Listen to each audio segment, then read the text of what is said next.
और अब बात पंजाब पुलिस की हाल के वक्त की सबसे बड़े तलाश की।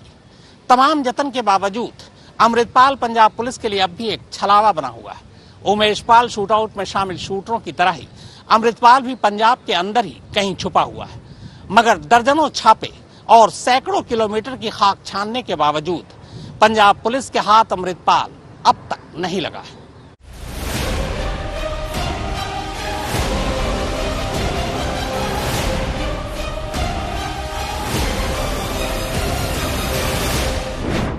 सत्रह दिनों के बाद भी हाथ नहीं आया अमृतपाल। आखिर कौन कर रहा है अमृतपाल की मदद? अमृतपाल के पीलीभीत के गुरुद्वारे में छुपने का शक। किसने डिलीट की गुरुद्वारे की सीसीटीवी फुटेज? फरारी में इस्तेमाल एसयूवी के मालिक का नया खुलासा। पिछले 17 दिनों से लगातार पंजाब पुलिस समेत तमाम एजेंसियों को बुरी तरह छका रहे खालिस्तान समर्थक अमृतपाल सिंह को लेकर अब कई चौंकाने वाली बातें सामने आई हैं। अब तक की तफ्तीश में यह साफ हुआ है कि पंजाब और यूपी समेत अलग अलग राज्यों में एक पूरा का पूरा तंत्र अमृतपाल को पुलिस और एजेंसियों से छुपाने और बचाने की कोशिश में लगा है। ताजे मामले में यूपी के पीलीभीत के एक गुरुद्वारे से ठीक उन्हीं दिनों की सीसीटीवी फुटेज रहस्यमयी तरीके से गायब हो गई है, जिन दिनों में अमृतपाल के कथित तौर पर इस गुरुद्वारे में छिपने की खबर सामने आई है। अमृतपाल को गुपचुप तरीके से मदद करने के मामले में पंजाब पुलिस के कुछ भेदियों पर पहले से ही एजेंसियों को शक है और वो रडार पर हैं। ये है पीलीभीत का पूरनपुर मोहनापुर गुरुद्वारा, जहां अमृतपाल के कुछ दिनों तक छुपने की बात कही जा रही है। जब यूपी एसटीएफ की टीम को इस गुरुद्वारे में अमृतपाल के छुपने की खबर मिली तो एसटीएफ यहां तफ्तीश के लिए पहुंची, लेकिन ये देखकर हैरान रह गई कि गुरुद्वारे के 16 में से 4 कैमरों की सीसीटीवी फुटेज में ठीक 25 और 26 मार्च की सीसीटीवी फुटेज गायब है। सूत्रों के मुताबिक इससे पहले और बाद के सीसीटीवी फुटेज जस के तस है, जिससे यह शक गहरा गया है कि अमृतपाल न सिर्फ इस गुरुद्वारे में छुपा था, बल्कि सबूत मिटाने के इरादे से कुछ सीसीटीवी फुटेज उसके मददगारों ने जानबूझकर डिलीट कर दी। पुलिस ने इस सिलसिले में गुरुद्वारे के एक सेवादार जोगा सिंह को 30 मार्च को गिरफ्तार किया। इससे पहले पंजाब के फगवाड़ा से पुलिस ने 28 मार्च को एक स्कॉर्पियो एसयूवी बरामद की थी और इसके साथ ही गुरवंत सिंह नाम के एक ड्राइवर को भी गिरफ्तार किया था। पुलिस सूत्रों की माने तो यही गाड़ी एक सीसीटीवी फुटेज में गुरुद्वारे में भी नजर आई है, जिसकी जांच करने पर यह साफ हुआ है कि ये एसयूवी असल में पीलीभीत के ही बड़ेपुरा गुरुद्वारे के जत्थेदार मोहन सिंह के नाम पर रजिस्टर्ड है। पुलिस को कुछ फुटेज में जोगा सिंह और गुरवंत सिंह की तस्वीरें भी मिली हैं। उन्हें शक है कि इन्हीं दोनों ने अमृतपाल को यूपी के पीलीभीत से पंजाब भागने में उसकी मदद की। फिलहाल एसटीएफ ने मोहनापुर गुरुद्वारे का डीवीआर यानी डिजिटल वीडियो रिकॉर्डर ही जब्त कर दिया है, जिससे उससे डिलीट की गई फुटेज को रिट्रीव कर मामले को सुलझाने की कोशिश की जा सके। पुलिस इस काम में फॉरेंसिक एक्सपर्ट्स की भी मदद ले रही है। उधर एसटीएफ की एक टीम हिमाचल में भी कैंप कर रही है ताकि वहां अमृतपाल का कोई सुराग मिलने पर वक्त पर कार्रवाई की जा सके। जो भी ये कोई गाड़ी का सुन रहे हैं वो हमें कोई पता नहीं है।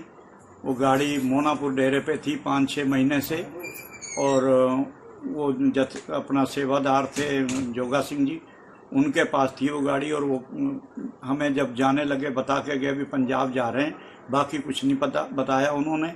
और उसके बाद उनका फ़ोन भी नहीं लगा हमें और अभी तक कोई उनके स्विच बंद है। ये नहीं पता हमें कहाँ हैं कैसे। और यहाँ और भी गाड़ियाँ हमारे नाम है, 20-25 गाड़ियाँ हैं और डेरों में एक दूसरे जगह हम गाड़ियाँ जाती रहती हैं जहाँ भी व्यवस्था की ज़रूरत होती है। कई बार भेज देते हैं जहाँ भी सामान के लिए, सामान पहुँचाना लाना सारा ये गाड़ियों को। पुलिस ने इस सिलसिले में एसयूवी को लेकर जत्थेदार मोहन सिंह से भी पूछताछ की, लेकिन मोहन सिंह का कहना है कि उन्होंने अपनी ये गाड़ी करीब 6 महीने पहले मोहनापुर गुरुद्वारे के एक सेवादार जोगा सिंह को पंजाब से कुछ सामान लाने के लिए दी थी। मोहन सिंह ने कहा कि इसके बाद से जोगा सिंह का फोन लंबे वक्त तक स्विच ऑफ रहा और उनकी उससे कोई बात नहीं हो सकी। फिलहाल अमृतपाल की फरारी को 17 दिनों का वक्त गुजर चुका है। उसने अब तक 2-2 वीडियो जारी कर लोगों को भड़काने और खुद को महान दिखाने की कोशिश भी की है, लेकिन पुलिस और एजेंसियां उस तक नहीं पहुंच पा रही हैं। अमृतपाल के पीछे सिर्फ और सिर्फ पुलिस और खुफिया एजेंसियां ही नहीं लगी हैं, बल्कि साइबर सेल भी उसके बारे में जानकारी जुटाने में लगी है। लेकिन नतीजा सिफर है।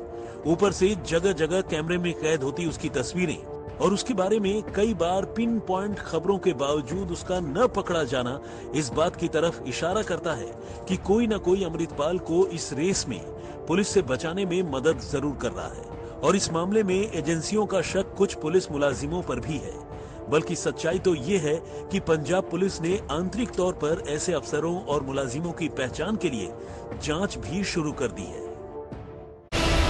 पप्पलप्रीत के बाद जोगा सिंह ही वो शख्स है जो अब तक साए की तरह अमृतपाल सिंह के साथ रहा है। ये वही जोगा सिंह है जो 18 मार्च को अमृतपाल की गाड़ी चला रहा था, जिस रोज वो पुलिस की आंखों में धूल झोंक कर फरार हुआ। उसी दिन से अमृतपाल के साथ ये किरदार भी लगातार पंजाब पुलिस की रडार पर था। कहने की जरूरत नहीं है कि पुलिस ने इन सभी लोगों के मोबाइल फोन को सर्विलांस पर ले रखा है, ताकि जैसे ही इनकी मूवमेंट क्लियर हो उन्हें गिरफ्तार किया जा सके। लेकिन पंजाब पुलिस की इस रणनीति से 2 कदम आगे निकलकर अमृतपाल ने उसे एक बार फिर चकमा दे दिया। हुआ यूं कि अमृतपाल ने इस बार अपना मोबाइल फोन जोगा सिंह को दे दिया और उसे मोबाइल स्विच ऑन करके ही फरार होने की सलाह दी। जोगा सिंह ने अपने आका के कहे मुताबिक ऐसा ही किया और अमृतपाल के मोबाइल फोन का पीछा करती हुई पंजाब पुलिस जोगा सिंह तक पहुंच गई।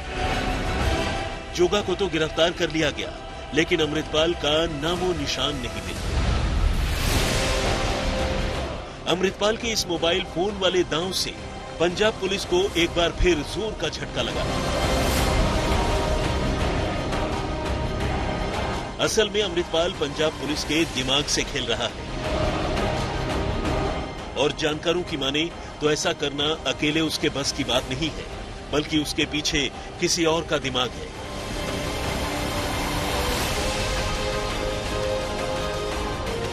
वैसे भी ये बात पहले ही साफ हो चुकी है कि अमृतपाल को पाकिस्तानी खुफिया एजेंसी आईएसआई ने भारत की फिजा खराब करने के लिए एक मोहरे की तरह यहां प्लांट किया है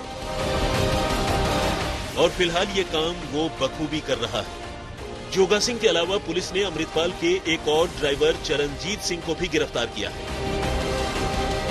चरणजीत वही है जो 2 दिन पहले अमृतपाल और पप्पलप्रीत को एक इनोवा कार में लेकर भागने की कोशिश कर रहा था और होशियारपुर जिले के मरनिया गांव में घिर गया था। इसके बाद पप्पलप्रीत और अमृतपाल के साथ वो भी गुरुद्वारे में गाड़ी छोड़कर फरार हो गया था। पुलिस के हाथ अब तक पप्पलप्रीत और अमृतपाल तक तो नहीं पहुंचे, लेकिन उसने अब चरणजीत सिंह को गिरफ्तार कर लिया है। सवाल यह भी है कि कहीं अमृतपाल अपने इन लोगों को एक एक कर साजिश के तहत तो गिरफ्तार नहीं करवा रहा, ताकि उसकी तलाशी अभियान को और उलझाया जा सके। अमृतपाल कभी गाड़ी से भाग रहा है तो कभी किसी से लिफ्ट ले रहा है, कभी गुरुद्वारे की दीवार फांदकर खेतों में छुप रहा है और कभी कहीं से छुपकर वीडियो जारी कर रहा है। अमृतपाल के खिलाफ चलते इस सर्च ऑपरेशन का दायरा अब काफी बड़ा हो गया है, लेकिन चूंकि उसकी आखिरी लोकेशन होशियारपुर के पास मिली है, जिसमें वो एक गांव के गुरुद्वारे में अपनी गाड़ी छोड़कर फरार हो चुका है, पुलिस इस पूरे इलाके में ड्रोन के जरिए अपनी तलाशी अभियान को आगे बढ़ा रही है, ताकि अगर वो कहीं खुले में नजर आए तो उसे दबोचा जा सके। पंजाब पुलिस का भारी भरकम लवाजमा पिछले पखवाड़े भर से अमृतपाल की तलाश में लगा है। लगभग 80,000 मुलाजिम दिन रात उसकी लोकेशन ट्रैक करने की कोशिश में जुटे हैं। और तो और पंजाब एंड हरियाणा हाईकोर्ट ने भी इतनी बड़ी फोर्स होने के बावजूद अमृतपाल को नहीं ढूंढ पाने पर पुलिस को फटकार लगाई है।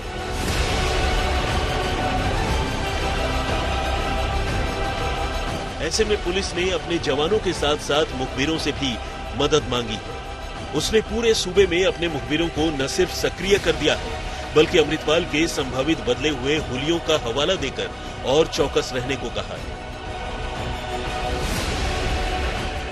पीलीभीत से सौरभ पांडे के साथ सत्येंद्र चौहान, चंडीगढ़, आज तक।